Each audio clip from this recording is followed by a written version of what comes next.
2024 elections का माहौल है और मेरा एक मित्र है, कांग्रेस के सपोर्टर है, और उन्होंने कहा है इस बार राहुल गांधी जी जीतेंगे, अंबानी से पैसा लेकर मेरे तक पहुंचेगा।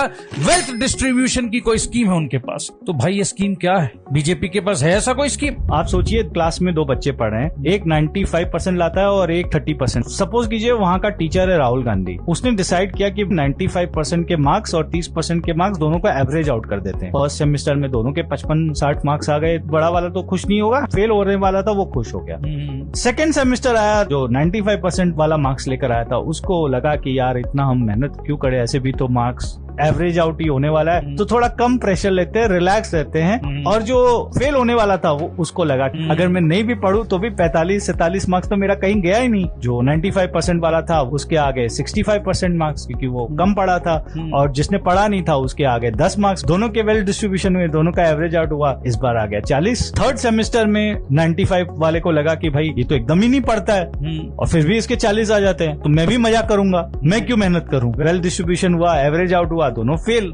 सो बेसिकली आप ये इंसेंटिव दे रहे हो कि आप मेहनत मत करो, आप काम मत करो, क्योंकि एनीवे आपकी संपत्तियां, आपकी प्रॉपर्टी, आपके एसेट ले ली जाएगी और ऐसे लोगों में बांट दी जाएगी जो कुछ काम नहीं करते। मतलब आप सोच लीजिए, अंबानी जी 3 जनरेशन से मेहनत करके जो वेल्थ क्रिएट किए हैं, आप जो काम करते नहीं हो, आप सिर्फ आईपीएल देखते हो, ड्रीम 11 में आप जुआ खेलते हो, बेसिकली वो पैसा आपके पास आ जाए, अल्टीमेटली दोनों इक्वल हो जाए। दोनों क्या करोगे? दोनों समोसा की दुकान खोलोगे। अब समोसा की दुकान है, अंबानी की चल पड़ेगी। क्यों चल पड़ेगी? क्योंकि वो अच्छा बिजनेसमैन है, उसको आता है समोसा बेचना, वो बेच देगा, और आपका समोसा बिकेगा नहीं क्योंकि आप तो ड्रीम 11 खेल रहे होगे। तो अल्टीमेटली वापस वेल्थ डिस्ट्रीब्यूशन होगा, वापस 5 साल होगा, वापस राहुल गांधी जी वेल्थ डिस्ट्रीब्यूशन लेकर आएंगे। अब फिर क्या होगा? आप दोनों कहां पहुंचोगे? मूढ़ी की दुकान खोलोगे, झाल मूढ़ी बनाओगे। तो आप धीरे धीरे करके नीचे आते जाओगे, अल्टीमेटली दोनों भीख मांगने लग जाओगे।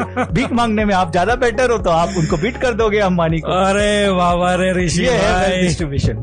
मतलब लास्ट में आपने ये समझा दिया कि भीख मांगने तक का नौबत आ जाएगा जिसमें आप बेटर हो। वेनेजुएला में यही हुआ था। Venezuela was one of the richest country. सबसे ज्यादा अगर क्रूड ऑयल है तो वेनेजुएला में है। उनके दिमाग में भी ये कीड़ा आया कि वेल डिस्ट्रीब्यूशन करना चाहिए, let's not incentivise the good performance. सारे लोग वहां पर काम करना छोड़ दिए, सब कोई डिपेंडेंट ऑन गवर्नमेंट हो गए कि भाई गवर्नमेंट हमें स्टडीज देगा, एजुकेशन देगा, खाना देगा, इनकम देगा। जब आप काम नहीं करोगे और आपकी पॉपुलेशन अगर इंसेंटिवाइज नहीं होगी काम करने के लिए, तो ओब्वियसली आपका वेनेजुएला वाला हाथ होगा। आज ये हालत है कि वेनेजुएला की करेंसी बुरी तरह से डिप्रिशिएट है। वहां पर इन्फ्लेशन एकदम ट्रिपल डिजिट, 4 डिजिट तक चला गया है। आप सोच लीजिए, 1 किलो अगर आप वेजिटेबल भी लेते हो तो आपको मिलियंस ऑफ बॉलीवर लगता है। जो आपके यहाँ 50 रुपए में टमाटर आ जाते होंगे, वही वहां पर 5 मिलियन बॉलीवर्स पे 1 किलो टमाटर आएगा। So this is what happens with the wealth distribution. तो मुझे लगता है कि wealth distribution is not a right thing for India. We should work hard, we should work smart, and we should incentivise the entrepreneurship. कि जितना हम entrepreneur को incentivise करेंगे उतनी जॉब्स क्रिएट होगी। हमें जॉब्स क्रिएट करना है, हमें इसको एक रकम हमें मूढ़ी नहीं बेचना, मूढ़ी नहीं बेचनी है, हमें भीख नहीं मांगना है।